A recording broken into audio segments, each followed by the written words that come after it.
আকাশবাণী আগরতলা। স্থানীয় সংবাদ পড়ছি লক্ষণ কুমার ঘটক। এখনকার বিশেষ খবর হলো, প্রধানমন্ত্রী নরেন্দ্র মোদী বলেছেন, চলতি 2025 সালে দেশে এমন অনেক মুহূর্ত এসেছে যার জন্য প্রত্যেক ভারতীয় গর্বিত। মুখ্যমন্ত্রী অধ্যাপক ডাক্তার মানিক সাহা বলেছেন, প্রধানমন্ত্রী নরেন্দ্র মোদীর মন কি বাত রেডিওর মাধ্যমে দেশের প্রত্যন্ত কোণে পৌঁছে যাচ্ছে, যা জনসংযোগের জন্য একটি শক্তিশালী প্ল্যাটফর্ম গড়ে তুলতে সক্ষম হয়েছে। বিধানসভার অধ্যক্ষ প্রয়াত বিশ্ববন্ধু সেনের শেষকৃত্য আজ দুপুরে পূর্ণ রাষ্ট্রীয় মর্যাদায় সম্পন্ন হয়েছে। প্রধানমন্ত্রী নরেন্দ্র মোদী বলেছেন, চলতি 2025 সালে দেশে এমন অনেক মুহূর্ত এসেছে যার জন্য প্রত্যেক ভারতীয় গর্বিত। আজ মন কি বাতের 129তম পর্বে প্রধানমন্ত্রী বলেন, জাতীয় নিরাপত্তা থেকে শুরু করে ক্রীড়াক্ষেত্রে, বিজ্ঞান প্রযুক্তির মতো ক্ষেত্রে ভারত বিশ্বের মধ্যে বলিষ্ঠতার ছাপ রেখেছে। এই বছরের অপারেশন সিঁদুর ভারতীয়দের জন্য গর্বের প্রতীক হয়ে উঠেছে। বিশ্ব স্পষ্টভাবে দেখেছে আজকের ভারত তাঁর নিরাপত্তার সাথে আপোষ করে না। Shri Modi Indian council of medical রিসার্চে প্রকাশিত রিপোর্টের উল্লেখ করে বলেন, নিউমোনিয়া ও ইউটিআই এর মতো একাধিক রোগের বিরুদ্ধে অ্যান্টিবায়োটিক ওষুধ ক্রমশ দুর্বল হয়ে পড়ছে। এটি সবার জন্য অত্যন্ত উদ্বেগজনক। তিনি বলেন, এর বড় কারণ হল চিন্তাভাবনা না করে অ্যান্টিবায়োটিক ওষুধ সেবন করা। চিকিৎসকের পরামর্শ নিয়ে অ্যান্টিবায়োটিক ওষুধ সেবন করা উচিত বলে তিনি উল্লেখ করেন। প্রধানমন্ত্রী জানান, 2025 সাল বিশ্বাস, সংস্কৃতি এবং দেশের অনন্য ঐতিহ্য একত্রিত হয়েছিল। বছরের শুরুতে প্রয়াগরাজে মহাকুম্ভ মেলা সমগ্র বিশ্বকে অবাক করে দিয়েছে। বছরের শেষে অযোধ্যার রাম মন্দিরে পতাকা উত্তোলন অনুষ্ঠান প্রতিটি ভারতীয়কে গর্বিত করেছে। স্বদেশিয়ানার প্রতি মানুষের উৎসাহ স্পষ্টভাবে চোখে পড়েছে। শ্রী মোদী উল্লেখ করেন, ইচ্ছে থাকলে উপায় হয় কথাটি আবারও সত্য প্রমাণিত করেছেন মণিপুরের যুবক মৈরাংথেম শেঠ। মণিপুরের যে অঞ্চলে শ্রী মৈরাংথেম থাকতেন সেখানে বিদ্যুতের সমস্যা ছিল। তিনি সৌরশক্তিতে এই সমস্যার সমাধান খুঁজে পেয়েছিলেন।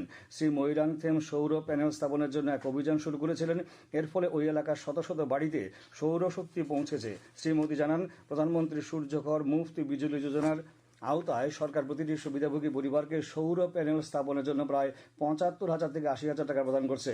প্রধানমন্ত্রী মণিপুরের চুনাচাঁদপুরের মার্গারেট রামথার সিএম এর হস্তশিল্প বাঁশ ও কাঠ দিয়ে বিভিন্ন সামগ্রী তৈরি করে ৫০ জনেরও বেশি শিল্পীর রুটি রুজির সুযোগ সৃষ্টির প্রশংসা করেন। সেই সাথে জানান, মণিপুরের সেনাপতি জেলার বাসিন্দা চোখনে ক্রিচেনা কৃষিকাজের অভিজ্ঞতাকে সঙ্গী করে ফুল চাষকে বেছে নিয়েছেন। তিনি এই কাজের মাধ্যমে বিভিন্ন বাজারের সঙ্গে যুক্ত হয়েছেন এবং স্থানীয় সম্প্রদায়কেও ক্ষমতায়িত করেছেন। শ্রী মোদী বলেন, 2026 সালে নতুন আশা এবং নতুন সম্পর্ক নিয়ে এগিয়ে যাওয়ার জন্য সমগ্র দেশ প্রস্তুত। 2025 में मन की बात का ये आखिरी एपिसोड है। अब हम साल 2026 में ऐसे ही उमंग और उत्साह के साथ, अपनेपन के साथ अपने मन की बातों को करने के लिए मन की बात के कार्यक्रम में जरूर जुड़ेंगे। नई ऊर्जा, नए विषय और प्रेरणा से भर देने वाली देशवासियों की अनगिनत गाथाओं मन की बात में हम सबको जोड़ती है। মুখ্যমন্ত্রী অধ্যাপক ডাক্তার মানিক সাহা আজ সিমনার হেজামারা কমিউনিটি হলে প্রধানমন্ত্রী নরেন্দ্র মোদীর মন কি বাত অনুষ্ঠান শোনেন। পরে মুখ্যমন্ত্রী বলেন, প্রধানমন্ত্রী নরেন্দ্র মোদীর মন কি বাত রেডিওর মতো ঐতিহ্যবাহী মাধ্যমে দেশের প্রত্যন্ত কোণে পৌঁছে যাচ্ছে, যা জনসংযোগের ক্ষেত্রে এক শক্তিশালী প্ল্যাটফর্ম গড়ে তুলতে সক্ষম হয়েছে। তাছাড়া এর মাধ্যমে সাধারণ নাগরিকদের সাথে সরাসরি যোগাযোগ করা, সামাজিক বিষয়গুলিতে যেমন স্বচ্ছতা, নারী ক্ষমতায়ন, স্বনির্ভর ভারত সচেতনতা বৃদ্ধি করা সম্ভব হচ্ছে। রাজ্য বিধানসভার অধ্যক্ষ প্রয়াত বিশ্ববন্ধু সেনের শেষকৃত্য আজ দুপুরে পূর্ণ রাষ্ট্রীয় মর্যাদায় সম্পন্ন হয়েছে। আজ সকাল 10টা নাগাদ বিশ্ববন্ধু সেনের মরদেহ ধর্মনগরের জয় হিন্দ রোডের নিজ বাড়ি থেকে নিয়ে যাওয়া হয় রাম ঠাকুর আশ্রমে। এরপর পদ্মপুরে বিজেপির উত্তর জেলা কার্যালয়ে শেষ শ্রদ্ধা জানান শিল্প বাণিজ্য মন্ত্রী শান্তনা চাকমা ও বিজেপি নেতৃবৃন্দ। গোল্ডেন ভ্যালি স্কুল মাঠে সাধারণ জনগণ শেষ শ্রদ্ধা জানান। ধর্মনগর শ্মশানঘাটে জেলা পুলিশ প্রশাসনের পক্ষ থেকে গান সেলুট দেওয়া হয়।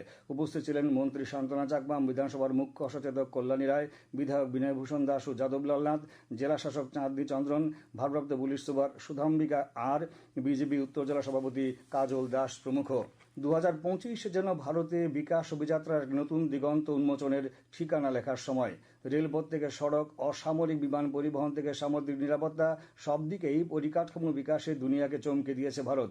ডিজিটাল ক্ষেত্রে অনবদ্য অগ্রগতি দেশের ছবি বদলে দিয়েছে দুনিয়ার সামনে। শুনুন বছর শেষের মুখে এই প্রতিবেদন। পরিকাঠামো ক্ষেত্রে 2047-এ বিকশিত নতুন ভারত গঠনের স্বপ্ন পূরণ করার জন্য গুণিত হারে যুগ বদলের নজির এখন সর্বোচ্চ।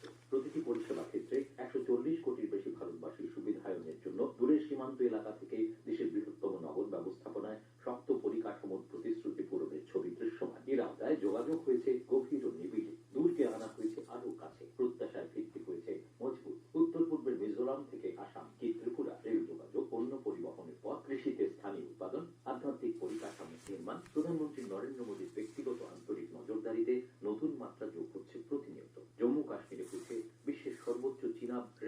তামিলনাড়ুতে নতুন পাম্বান সমুদ্র সেতু বিভিন্ন প্রতিকূল প্রাকৃতিক ঠিকানায় সারা বছর চলাচলের উপযোগী ব্যবস্থা আজ সহজলভ্য সুবিধায় গোটা দেশকে এক সুতোয় বেঁধে দৃঢ়তায় এগিয়ে নিয়ে চলেছে 2047-এর নতুন বিকশিত ভারতের স্বপ্ন পূরণের দিকে। প্রতিবেদনে রাহুল লোধ, সংবাদ কক্ষ থেকে সুমন ভট্টাচার্য, আকাশবাণী আগরতলা।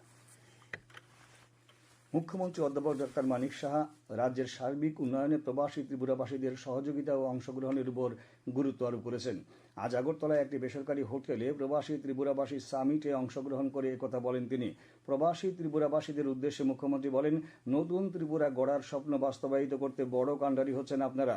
তিনি ত্রিপুরার প্রাকৃতিক সম্পদ কাজে লাগিয়ে শিল্প গড়ার ক্ষেত্রে প্রবাসীদের ভূমিকা নেওয়ার আহ্বান জানান। এই সামিটে 75 জন প্রবাসী ত্রিপুরাবাসী অংশগ্রহণ করেন। বিজেপির গোমতী জেলা কমিটির উদ্যোগে আজ উদয়পুরে ত্রিপুরা বিধানসভার অধ্যক্ষ প্রয়াত বিশ্ববন্ধু সেনের শ্রদ্ধাঞ্জলি সভা অনুষ্ঠিত হয়।